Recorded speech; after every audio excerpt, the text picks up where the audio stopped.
A little old Texas lady answered a knock on the door one day, only to be confronted by a well-dressed young man carrying a vacuum cleaner. "Good morning," said the young man. "If I could take a couple of minutes of your time, I would like to demonstrate the very latest in high-powered vacuum cleaners. Straight from California." "Go away," said the old lady.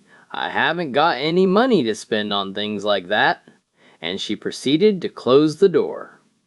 Quick as a flash, the young man wedged his foot in the door and pushed it wide open.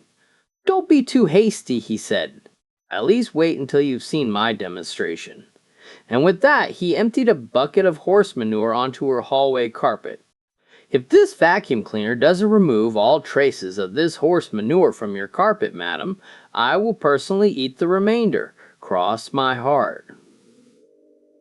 The old lady stepped back and said, "Wait here while I go get a spoon. I hope you've got a darn good appetite, because they cut off my electricity this morning." An old half-blind lady by the name of Josephine was turning 91 years old and decided to throw a birthday party together with her 3 dedicated sons.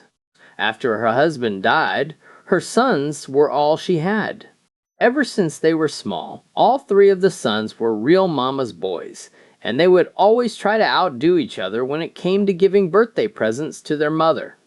This year, they had decided that they would all do their best to win their mother's favor.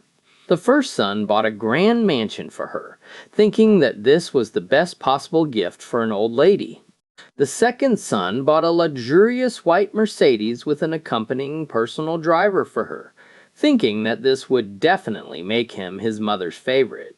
The third son had to think of something that would beat the other brother's gifts, so he bought a rare parrot that he trained to recite the whole Bible by heart.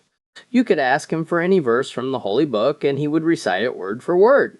The third son was quite pleased with his own gift. After the party, Josephine called her sons.